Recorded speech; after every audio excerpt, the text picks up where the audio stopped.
In the autumn of 2001, as American bombs fell steadily across Afghanistan and the Taliban regime crumbled day by day, a quiet but intense conflict erupted not between Allied forces and the enemy, but between the commanders of two allied nations. The United States military, still operating under the enormous momentum of its aerial campaign, believed that precision airstrikes could solve most tactical problems. The British, meanwhile, saw something different when they looked at a target that had emerged in the intelligence, a vast opium poppy cultivation and drug processing facility in the remote regions of southern Afghanistan, one of the largest of its kind in the world and, reportedly, being used to finance al-Qaeda operations. Two competing visions of modern warfare collided over how to neutralize this facility, and it would fall to the Special Air Service, Britain's elite regiment of commandos, to prove that boots on the ground, despite all the technological advances of the age, sometimes remained irreplaceable. Before we dive in, drop a comment and let us know where you're watching from. If you haven't already, make sure you hit the subscribe button to not miss any story. And check out our Patreon in the description. We post full uncensored stories there. Every graphic detail, every brutal moment, nothing redacted. Stories YouTube won't allow. Now let's get into it. The autumn landscape of southern Afghanistan, at the moment when this disagreement came to a head, was already transforming under the weight of American air operations. The initial euphoria of the American campaign, the sense that technological superiority and sustained bombardment could solve the fundamental problem of defeating a distributed enemy across impossible terrain, had begun to give way to a more complex understanding of what air power could and could not accomplish. The vast expanses of the Hindu Kush Mountains, with their ancient river valleys and remote villages, presented a geography that did not yield easily to the precision that American planners had promised. Bombs could hit coordinates, but they could not distinguish between fighters and civilians with any certainty.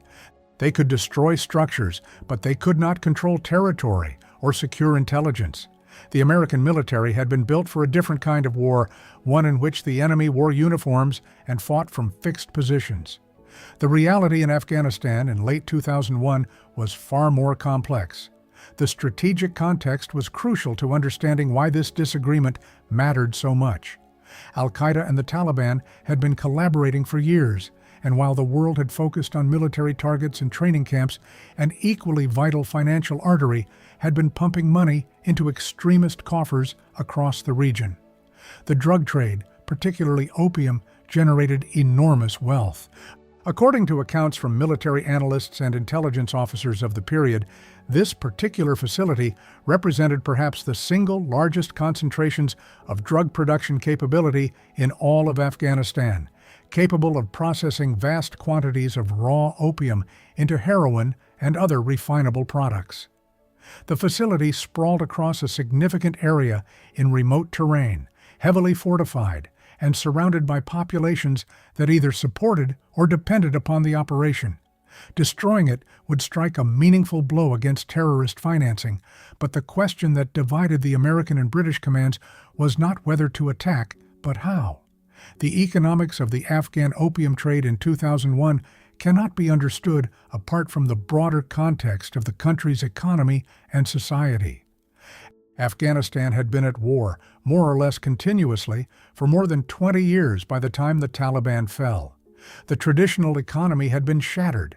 Agricultural production had collapsed in many regions. The civilian population, facing starvation and economic collapse, had turned to opium cultivation as one of the few reliable sources of income. Farmers would grow poppies because they were hardy, because they grew in difficult terrain where other crops could not be cultivated, and because there was a reliable market for them. The opium trade was not separate from the local economy. It was woven through it. When intelligence analysts described the facility as being used to finance al-Qaeda, they were describing a system in which local populations depended upon the opium trade. Taliban commanders extracted taxes from that trade, and the money flowed upward to larger terrorist organizations. Destroying the facility would disrupt this flow, but it would also disrupt the livelihoods of communities that had few alternatives. This created the kind of moral and strategic complexity that airstrikes could not address. The Afghan poppy cultivation system in 2001 reflected centuries of local adaptation to the harsh landscape and climate. The Hindu Kush region experienced short growing seasons and unreliable water sources that made wheat and traditional crops unreliable. Opium poppies, by contrast, required less water, tolerated poor soil, and produced high-value yields relative to the land area required. For a farmer with minimal capital, no access to modern agricultural inputs, and limited transportation infrastructure, a small plot of poppies could generate cash income equivalent to a year's worth of effort on traditional crops. The economics were compelling at the farm level, even as they were destructive at the national level. Farmers were not motivated by ideology or by a desire to fund terrorism. They were motivated by the need to feed their families. The Taliban and criminal organizations profited from this system not by forcing cultivation, but by organizing the market infrastructure, providing security for transactions, and extracting a percentage of profits. The system was therefore embedded in the economic survival strategies of rural communities. Destroying a single facility without addressing the underlying economic conditions that made opium cultivation attractive would create the conditions for the facility to be rebuilt or for production to shift to alternative locations. The facility itself, from descriptions provided by intelligence officers who had studied satellite imagery and human reports, represented something that was part industrial operation and part military installation. The structures included drying facilities where raw opium was processed and stored, refinement areas where opium was converted to heroin, and living quarters for the workers and guards who kept the operation running. The defensibility of the location had been improved over time, with firing positions established to overlook the approaches, but it was not a fortress. It was a business enterprise that had been fortified just enough to protect it from bandits and rival criminal organizations, not to defend it against a serious military assault.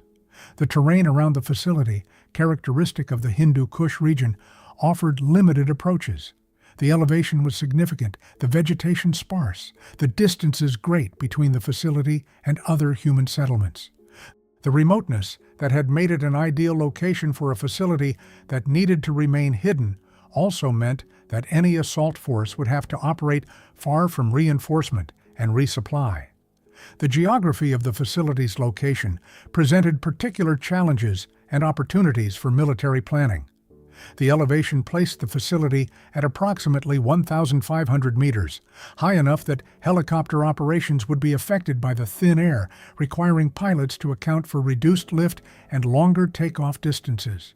The surrounding terrain was barren at this elevation, with only sparse scrub vegetation, which meant that an approaching force could not depend on natural concealment. The approaches to the facility were observed from the compound itself, with clear lines of sight extending several hundred meters in most directions. The lack of settlements in the immediate vicinity meant that the facility operated as an isolated installation, dependent on supply convoys that moved along narrow mountain tracks. Intelligence showed that these supply convoys operated on a predictable schedule, typically moving through the area once or twice per week. The isolation of the facility was both an operational advantage and a disadvantage. It meant that a military assault would not be complicated by the immediate proximity of civilian populations, but it also meant that any assault force would have to operate in a completely exposed environment with no cover or concealment within reasonable distance of the target. The American position was rooted in doctrine that had proven itself repeatedly. American air power, particularly precision-guided munitions delivered by aircraft operating at altitude, had devastated Taliban and al-Qaeda positions with minimal American casualties. Senior American commanders argued that a sustained bombing campaign would accomplish the objective. Satellite imagery showed the layout. Bombs could be dropped in sequence until the facility was leveled. The American doctrine had been shaped by the Gulf War and the Balkans interventions, demonstrating that air power could achieve objectives with minimal ground combat. The emerging consensus held that air power had fundamentally changed warfare, that future conflicts would be won by superior technology applied from a distance. But there was a gap between what doctrine said air power could accomplish and what the terrain actually allowed. The facility was a dispersed industrial operation embedded in terrain where civilian populations were intermixed with military targets. Airstrikes could deliver enormous firepower, but could not exercise the fine discrimination this target required. The British saw complications the American plan glossed over.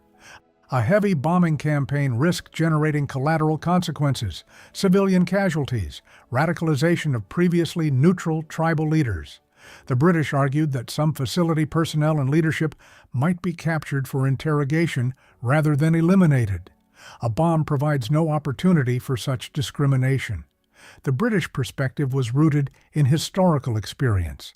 Britain had learned lessons from counterinsurgency campaigns in Malaya, Kenya, Aden, and Northern Ireland about how populations could be radicalized by heavy-handed military operations. The British knew from direct experience that counterinsurgency in populated areas required precision and discrimination, not just destructive power. Tribal leaders held power because they could provide security and protection to their members. Some were sympathetic to anti-Taliban efforts. Others were neutral. Some actively supported the Taliban. An indiscriminate bombing campaign killing civilians could shift an entire tribe from neutrality to active opposition. The British understood this in a way that American commanders, steeped in a different military tradition, sometimes did not. The commander of British forces pushed back against the American proposal. The British Special Air Service, a unit that had distinguished itself across decades of operations from Malaya to the Falklands to the Gulf War, was available and ready. The SAS had developed specialized capabilities for precisely this kind of operation. Small numbers of highly trained personnel, able to operate in isolated and difficult terrain, capable of achieving specific objectives with surgical precision. An SAS operation could infiltrate the facility, neutralize the immediate threat, capture key personnel if present, and accomplish the objective with far less collateral damage and far greater intelligence return than any bombing campaign. The tactical advantages of an SAS operation were not merely theoretical. An SAS team would move into the target area under cover of darkness, establishing observation positions. They would move with weapons at the ready, prepared for resistance, but moving fast enough to minimize time for defenders to organize. Once in the facility, they would move methodically through the buildings, eliminating or capturing personnel and gathering intelligence materials. This approach allowed for precise discrimination that a bombing campaign did not. Weapons could be withheld from some targets while being used against others. Individuals could be assessed and decisions made about whether they should be killed or captured based on intelligence value. An airstrike, once launched, could not be called back. A ground assault could be adapted in real time as circumstances developed. Operators moving through the facility would make instantaneous decisions about using lethal force based on human judgment, trained to exercise restraint. If an SAS operator encountered unarmed workers, they could detain rather than kill. If intelligence materials were encountered, the operator could assess their value. If the operational situation changed, the raid could be adapted and redirected based on real-time information. The debate grew heated because the two nations genuinely disagreed about the best way to prosecute the war. American commanders saw resources and risks in military terms. Why risk lives on the ground when air power could do the job cleanly? British commanders saw strategic and political considerations extending beyond the immediate tactical picture. This was the tension between those who believed technology and distance could solve military problems and those who believed that control of territory and intelligence required human beings on the ground. The American approach derived from technological determinism, the belief that advances in military technology fundamentally altered the nature of warfare. But it rested on an assumption that the goal of warfare was to destroy enemy military capability. The British approach was rooted in a different assumption, that warfare was fundamentally about affecting the behavior of human beings, which required understanding populations and their motivations. They saw air power as one tool among many, useful for certain objectives, but insufficient for others. In the particular case of the facility in Helmand Province, the British argument was that the strategic objective was not simply to destroy the facility, but to do so in a way that did not alienate the local population and that gathered intelligence about the broader terrorist financing network. A bombing campaign could accomplish the first objective, but would likely complicate the second and the third. An SAS operation could accomplish all three. From a purely tactical standpoint, the Americans had a point. An airstrike would certainly destroy the facility and would reduce risk to British personnel. But from a strategic standpoint, the British view was that the cost of that approach, in terms of political alienation and lost intelligence, was unacceptable. The British position ultimately prevailed, in part because the proximity and infrastructure of the facility gave the British forces the better claim to operation in their area of responsibility, and in part because the argument that ground operations could accomplish what airstrikes could not carried sufficient weight with the command structure. By late November 2001, the green light had been given. Operation Trent would proceed. The target was the facility in the Helmand Province region, and the force assigned to the operation would be drawn primarily from the SAS, reinforced with support elements from other British Special Operations units.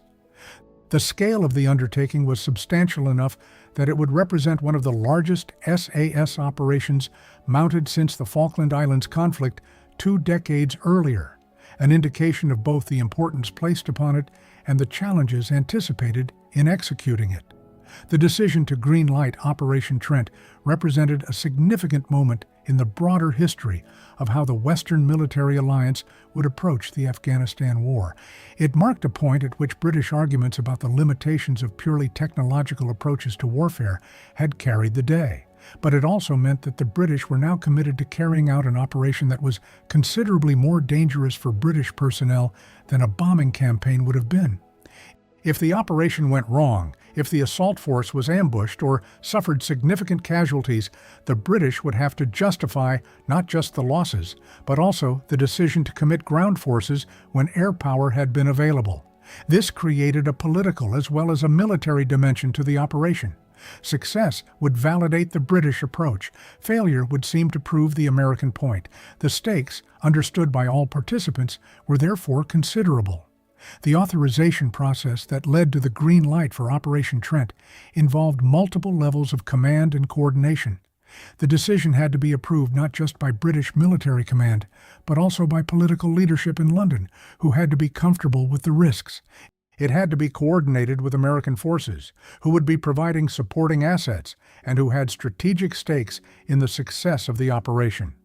The intelligence assessment underlying the operation had to be carefully reviewed to ensure that the target was real, that it was as significant as believed, and that the information was current enough to form the basis for an expensive and risky military operation. All of this required bureaucratic and political maneuvering, meetings and briefings, reassessments, and reviews. By the time the green light was actually given, months of background work had already been conducted. The decision to go ahead was not made lightly or without extensive consultation and review. Preparation for Operation Trent began immediately. The SAS, even without perfect intelligence on every detail of the facility, possessed extensive knowledge of the region, having conducted reconnaissance and direct action operations throughout Afghanistan for months already. The terrain was not unknown to them. The challenges of operating in the Hindu Kush Mountains, of navigating the sparse vegetation and unforgiving landscape, of dealing with the extreme weather conditions that characterized the region in late autumn. All of these were familiar problems to men trained specifically to overcome them. What the operation would require was precision planning, meticulous preparation of routes and timings, and coordination with supporting arms, including helicopter insertion, fire support, and extraction capabilities. The intelligence picture that guided the planning effort was built up from multiple sources. Satellite imagery showed the physical layout of the facility, the arrangement of structures, the patterns of vegetation and terrain around it. Human intelligence from assets in the area, cultivated by MI6 and British military intelligence officers, provided information about the facility's operations, the number of personnel present at different times, the security measures in place, and the patterns of movement and resupply. Signals intelligence from GCHQ, Britain's Signals Intelligence Agency, provided information about communications associated with the facility and the broader network it served. Interrogation reports from prisoners already in custody provided information about the facility's role in the broader terrorist financing network. From all these sources, a detailed picture emerged of a facility that was functioning as a productive node in a network that extended across Afghanistan, Pakistan, and into the broader Middle East. The planning team, composed of experienced SAS officers who had conducted numerous operations already during the early phase of the Afghanistan War, began the methodical work of translating this intelligence into an operational plan. They had to identify the best approach routes that would allow the assault force to move through the night without being detected. They had to identify suitable locations for the assault force to establish a firm base from which to launch the attack. They had to plan the actual assault in detail, identifying which teams would secure which objectives, in what sequence they would move, and what they would do if they encountered unexpected resistance. They had to plan for casualty evacuation if anyone was wounded. They had to coordinate with helicopter pilots to ensure that the insertion and extraction could be conducted safely and on schedule. They had to coordinate with supporting air assets to ensure that the covering fire would be available if needed. All of this required not just planning, but extensive rehearsal. The soldiers who would conduct the operation had to practice moving through terrain similar to what they would encounter, practicing the assault from different angles, ensuring that every soldier understood not just his primary role, but also the roles of the other soldiers, so that if someone was killed or wounded, others could step in and continue the mission. The plan that emerged called for inserting the assault force by helicopter under cover of darkness. The distance to the target was significant, ruling out a march approach, and helicopter insertion provided the speed and surprise necessary to achieve success. The force would be inserted at a location that offered cover and concealment while maintaining reasonable distance from the facility itself. From there, the assault teams would move on foot through the night, approaching the facility under darkness and mounting the attack at first light when visibility improved, but before the defenders could be fully alert and organized. The assault itself would be rapid and overwhelming, designed to break through the perimeter defenses and neutralize organized resistance quickly. Supporting fire, including armed helicopters, would be available if the ground assault encountered organized defensive fire. The helicopter insertion presented its own set of operational complexities. RAF Chinook helicopters, which would likely be used for this operation, are large aircraft that generate substantial noise and produce significant rotor wash. Inserting at a location that provided cover meant finding a landing zone in terrain that was itself exposed and difficult to conceal. The pilots would have to fly the aircraft to the designated location in darkness, using night vision equipment and satellite navigation to find the zone. The timing of the insertion was critical, too early, and the assault teams would have to wait through too much of the night, increasing the risk of discovery. Too late, and the teams would not have enough time to position themselves for the dawn assault. The insertion zone would need to be far enough from the facility to prevent the helicopter noise from alerting the defenders, but close enough that the assault teams could reach the facility during the remaining hours of darkness. This meant navigating the narrow window between approximately 0300 and 0500 hours local time, when darkness was still complete, but the approach of dawn meant that the assault could begin within an hour or two. The teams would emerge from the helicopter carrying heavy loads of weapons and ammunition, establish a perimeter security, and then begin a rapid movement to contact with the facility. The selection of the insertion point required careful study of terrain and weather. The Hindu Kush Mountains in late November were subject to sudden weather changes, fog, treacherous wind patterns, and altitude effects. The SAS planners identified a location that offered reasonable protection from weather, concealment, and allowed approach under cover of darkness.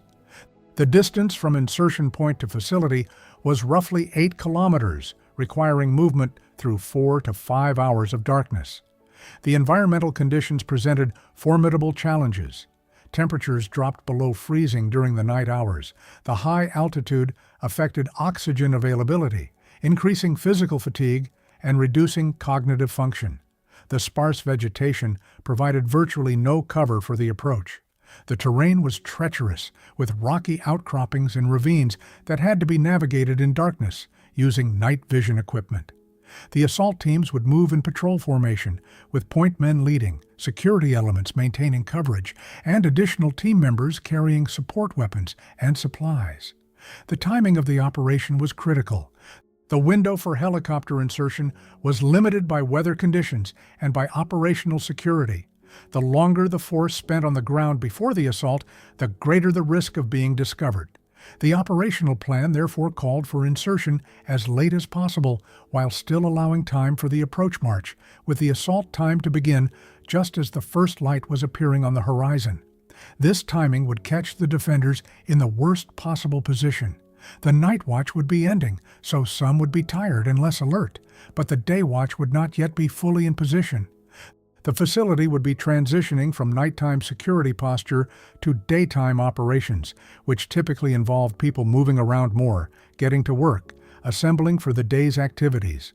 This movement would create opportunities for the assault force. Intelligence suggested that the facility was defended, but the exact numbers and dispositions of defenders remained uncertain. The operation would proceed based on the assumption that there would be armed personnel present, likely including some al-Qaeda members who would fight to the death rather than surrender. The assault force was therefore organized as an overwhelmingly powerful unit of elite troops equipped with the best weapons and training available to the British military. They would move fast, hit hard, and make their presence absolutely felt from the moment the attack commenced. The insertion phase of Operation Trent began in the pre-dawn darkness of late November. The helicopters carrying the assault teams thundered across the Afghan landscape, their rotor blades beating the thin mountain air, maintaining altitude that made them difficult targets while approaching the insertion zone. The pilots navigated by night vision and satellite navigation, flying maps and landmarks that were difficult to discern in darkness. As the helicopters approached the zone, the assault troops checked their weapons and equipment one final time, running through mental preparations for what lay ahead. Training and experience took over. The minds of the men emptied of distraction and filled instead with focus on the immediate task. Adrenaline began its familiar rise in the bloodstream. The moment approached. The helicopter touched down, the ramp dropped, and the assault troops poured out into the Afghan night. Other helicopters delivered additional soldiers at nearby locations. The operation had begun in earnest. The assault teams established their landing zones, oriented themselves, and began the night movement toward the facility. They moved in tactical formation, alert to the possibility of ambush, aware that at any moment they might encounter enemy patrols. But the night remained quiet. The intelligence assessment had been correct in one respect at least. The area around the facility was not heavily populated with enemy forces ready to oppose the approach. As the darkness began to fade and the first hints of dawn appeared on the eastern horizon, the assault teams took up positions around the facility. What they found matched some of the intelligence, but revealed complexities that no photograph could fully convey.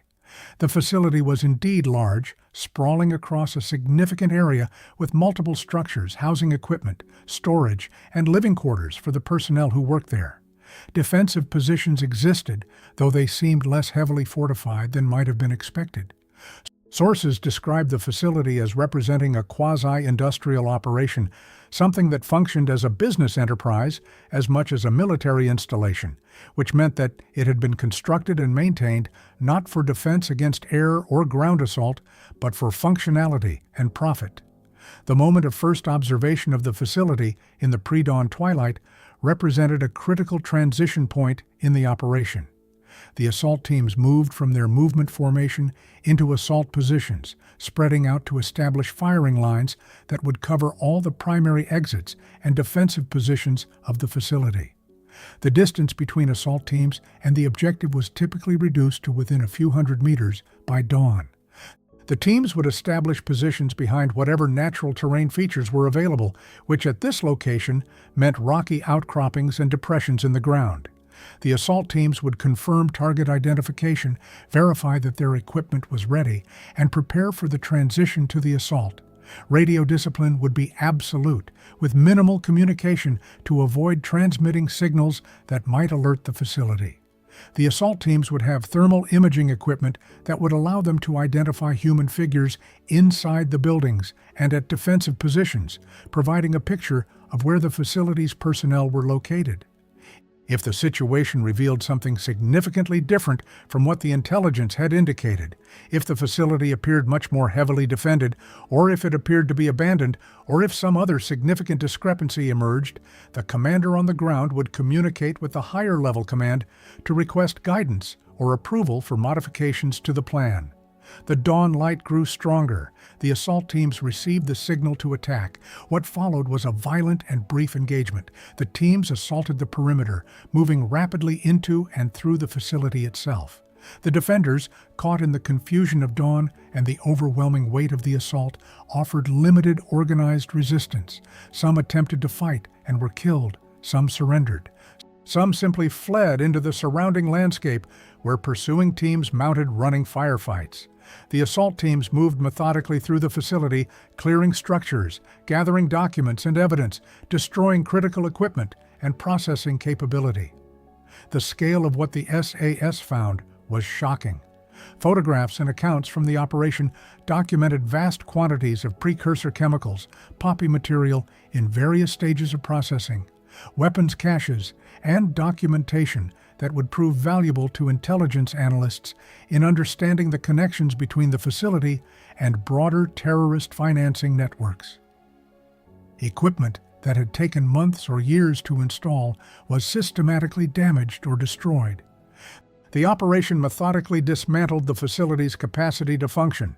Prisoners were taken, individuals who could be interrogated for further intelligence about terrorist networks and funding mechanisms.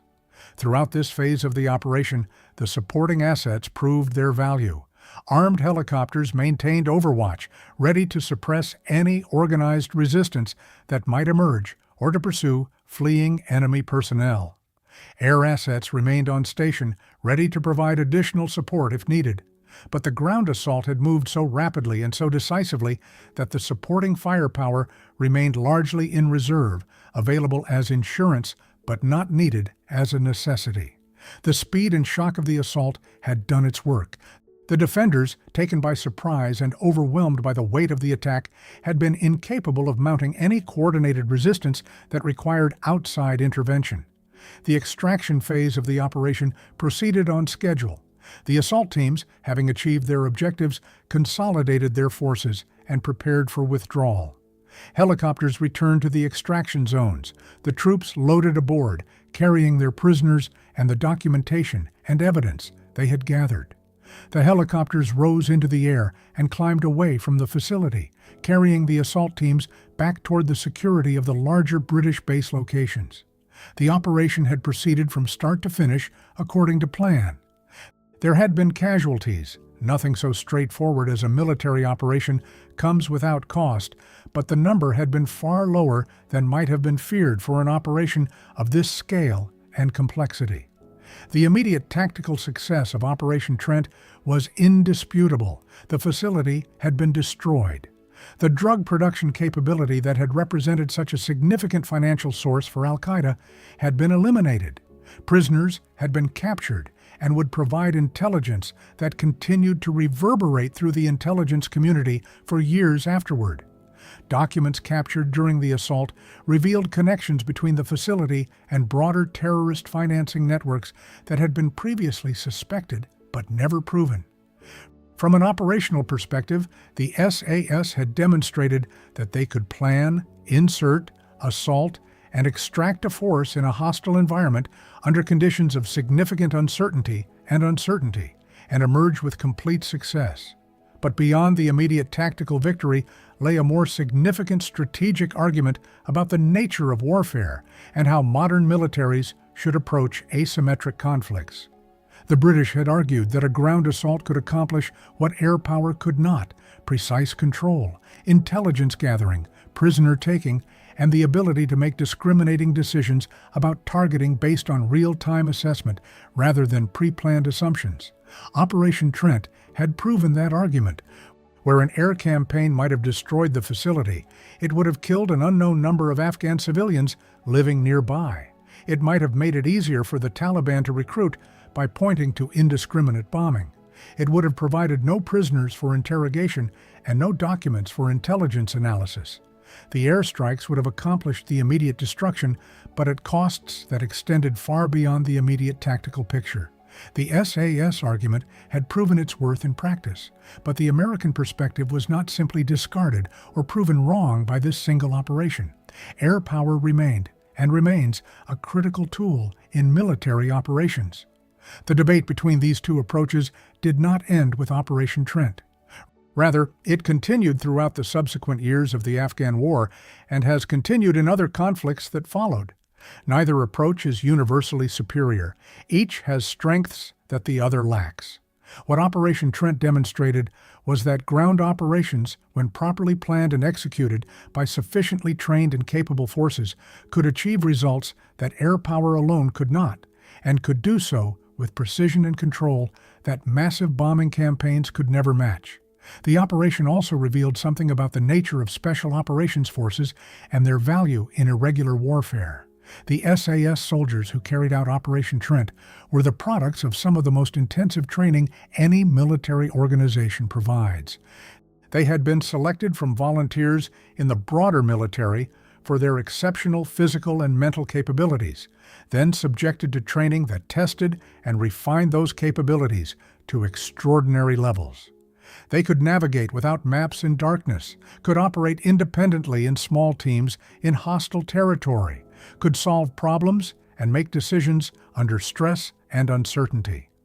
When a military organization has forces with these capabilities available, the strategic options available to commanders multiply. A facility that might require sustained bombing or a full-scale battalion-sized assault with heavy logistics could instead be neutralized by 200 or fewer of these extraordinarily capable soldiers inserted by helicopter. The cost of building and maintaining special operations forces of this caliber is significant. The training pipeline that produces SAS-qualified soldiers is lengthy and expensive. But as Operation Trent demonstrated, when used appropriately, these forces can accomplish objectives far more efficiently, with far fewer casualties, and with far greater precision and intelligence return than traditional military approaches. The emergence of Special Operations Forces as increasingly central to military strategy has been one of the most significant developments in modern warfare, and Operation Trent stands as one of the clearer demonstrations of why this trend emerged and has accelerated. In the aftermath of Operation Trent, the facility remained destroyed. The processing equipment could not be easily replaced in the remote Afghan landscape. New facilities might eventually be established elsewhere, but this particular capacity had been eliminated. The prisoners who had been captured provided intelligence that allowed further operations against the terrorist network. Documents revealed financial transactions and connections that proved valuable to the broader counter-terrorism effort. By any measure, the operation had been a success, yet it was also, in retrospect, a small battle in a much larger war that would not end in clear victory. The Taliban and al-Qaeda proved remarkably resilient. Financing flowed through alternative routes and mechanisms that the destruction of a single facility could never completely interrupt. The war in Afghanistan would continue for another 20 years, with both successes and failures punctuating that long struggle. But Operation Trent remained significant not primarily for what it destroyed, but for what it demonstrated about how modern militaries could approach difficult problems. The debate between the American and British commanders in 2001 was never really settled. Air power remained central to modern military strategy. Special operations forces remain valuable precisely because they operate in domains where traditional mass casualty approaches are inappropriate or ineffective. What Operation Trent demonstrated was that these approaches were not simply alternative options, but genuinely different ways of achieving military objectives, each with distinct strengths and weaknesses. The choice between them is not settled by doctrine or tradition, but by the specific circumstances of each situation, the capabilities available, and the political and strategic context within which military operations occur. The soldiers of the SAS who carried out Operation Trent received little public recognition. Their mission was classified, and the details remained restricted for years. But within the military community, the operation stood as an example of what Special Operations Forces could accomplish when given the opportunity and the resources to execute their mission. It vindicated the argument for ground operations over pure air power in this particular instance, and contributed to the evolution of military strategy that would increasingly rely on Special Operations Forces as conflicts grew more complex and the need for precision and control became more urgent. The facility in Helmand Province had been eliminated. The immediate objective had been achieved, but more importantly, Operation Trent had proven something about the future of warfare itself. That technology and distance could accomplish much, but human beings trained to an exceptional degree, operating on the ground with the ability to make real-time decisions based on precise understanding of the situation, remained indispensable. It was a lesson that would echo through the subsequent decades of military operations and remains relevant to military strategists and commanders working today.